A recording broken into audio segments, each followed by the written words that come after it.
Hi everyone, welcome to my channel Maths Club. Today's lecture on types of thread.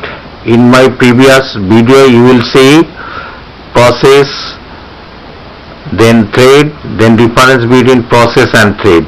So today's lecture is type of thread. There are two types of threads, user level threads and kernel level thread. This is user level thread and kernel level thread. So what are user level thread and what are kernel level thread I will discuss in this lecture, and difference between user level thread and kernel level thread. Just I am telling about user level thread and kernel level thread. User level thread example, generally example uses user level thread example like Java thread, POSIX thread. User level threads are implemented by user only. User level threads are implemented by user only, and the user level thread can run on any operating system. This is another important point. User level thread can run on any operating system. And another point I can say user level thread are faster to create and is very efficient. When one thread to another thread create, then user level thread is very faster. If user level thread are faster to create, we can say, and very efficient. These threads within a process are invisible to the operating system. These are user level threads. I already told you. I think you understood very nicely user level thread. Now kernel level thread. Kernel level thread are actually examples of Windows, Solaris. These are kernel level threads. Kernel level threads are implemented by operating system, but user level thread is implemented by user only. Kernel level threads are implemented by operating system. When a thread wants to create a new thread or destroy any existing thread, then it makes a kernel call which takes the action. Okay, that is called kernel. When a thread wants to create another thread or another new thread or destroy when a thread wants to destroy another thread, then there is a kernel call which takes the action. Kernel will take the action. Kernel thread levels are very slower than user level thread to create another thread. To create one thread to another thread, kernel level thread that is are very slower and is inefficient, not like that is user level thread. User level thread is very efficient and very faster to create, but kernel level thread is very slower to create and it is very inefficient. Kernel level thread is inefficient. That means we can say 100 times slower than user level thread. 100 times slower than kernel level slower than user level thread. That is, kernel level thread is slower, 100 times slower than user level thread. Now I am discussing that is point wise, that is user level thread and kernel level thread difference. So I can write difference number 1. User level thread are implemented by user. That is, it is implemented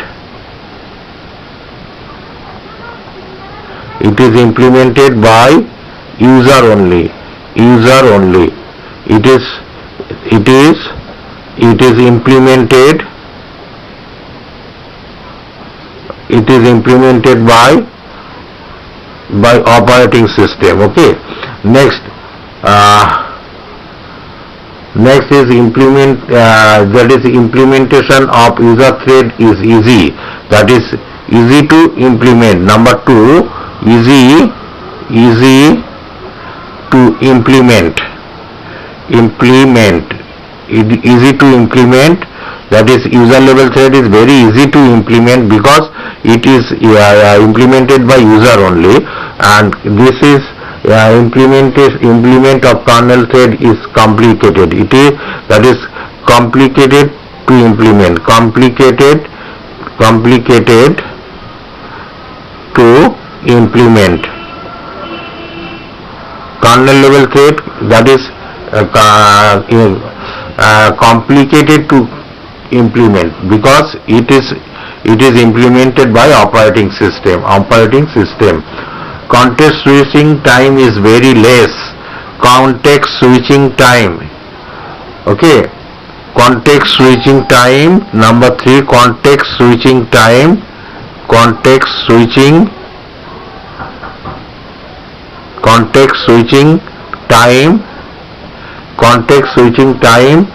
Context switching time is very less.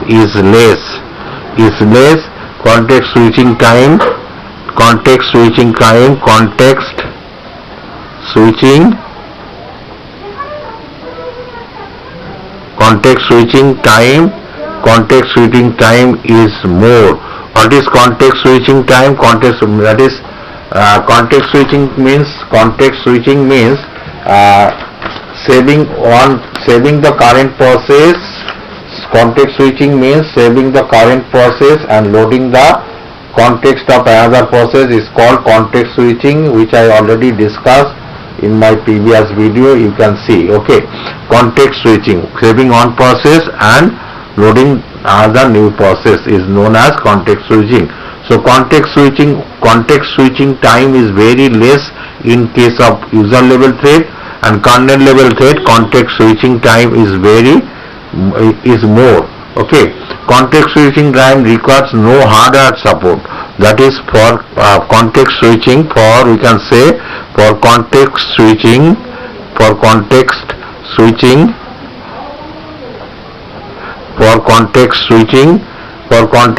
requires no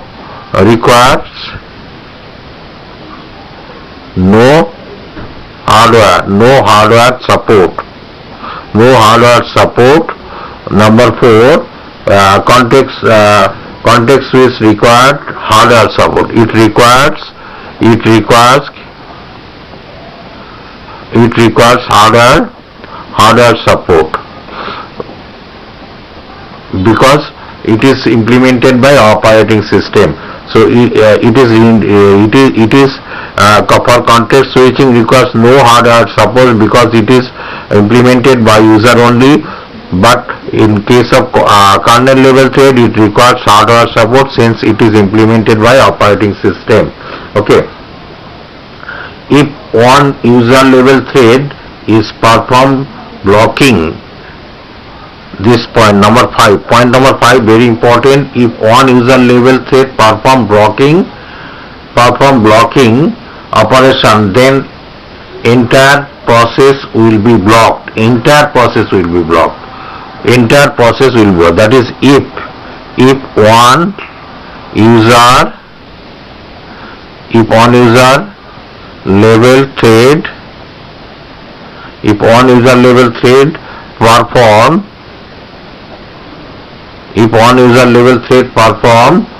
blocking operation,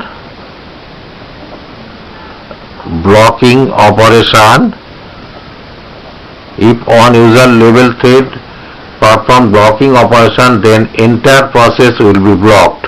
Then entire process will be blocked.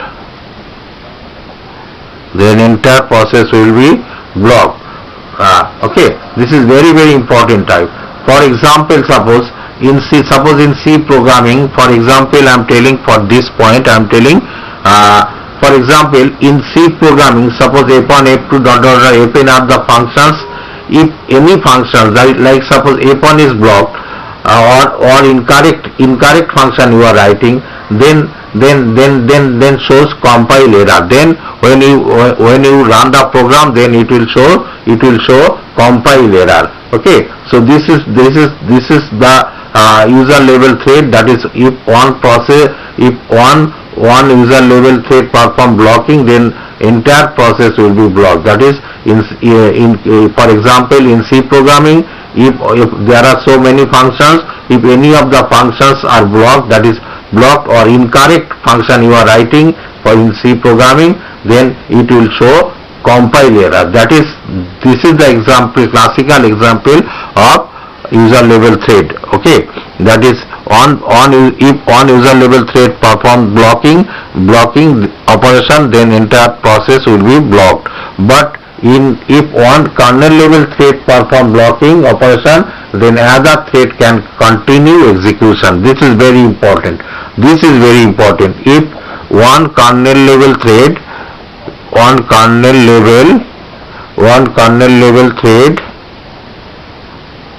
if on kernel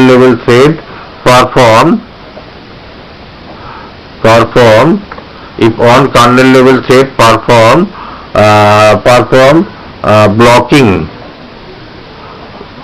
perform blocking operation,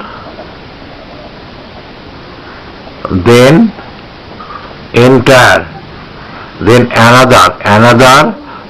another thread, that is another kernel level threads, and then another threads can continue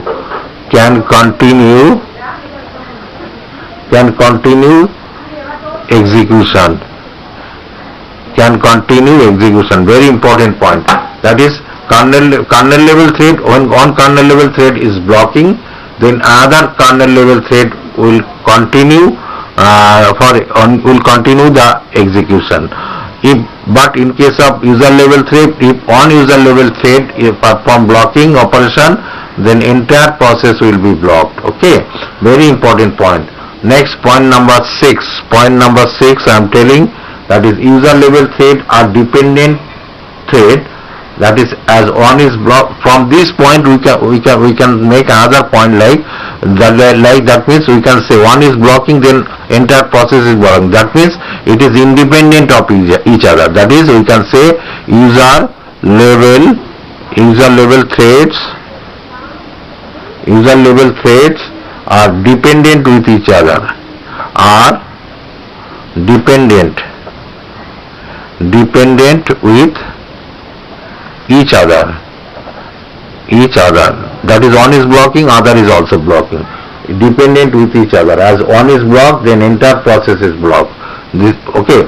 From this point we can conclude this point. Okay. Now point number 6, in case of kernel level thread, is independent thread. That is, it is independent. That means it doesn't matter when one is kernel level thread block, it doesn't matter. Then another thread can continue for execution. Okay, that is kernel level thread. That is, it is independent thread. It is independent threads. Independent, that is not depend with each other. Okay, that is, as one is blocked, other can continue execution. This is independent, not dependent. Okay, not dependent with other threads. Okay, so the point number 6, I think you understood very nicely. Point number 7, I am going. Point number 7, user level thread. Point number 7, user level thread example. Already I told, that is example of user level thread, that is Java threads,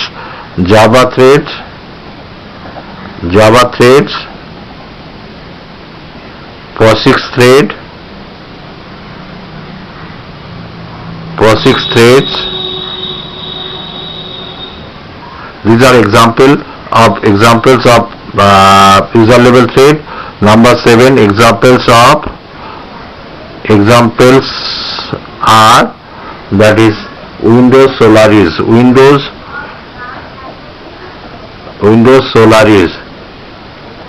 These are kernel level thread. That is Windows and Solaris. Okay, this is very important topic. I already discussed. I think you understood very nicely. That is user level thread and kernel level thread. Generally 5 marks question is coming in every time. Very important. This is important for BCA, BTech, MCA and others competitive exam like NET exam and GATE exam.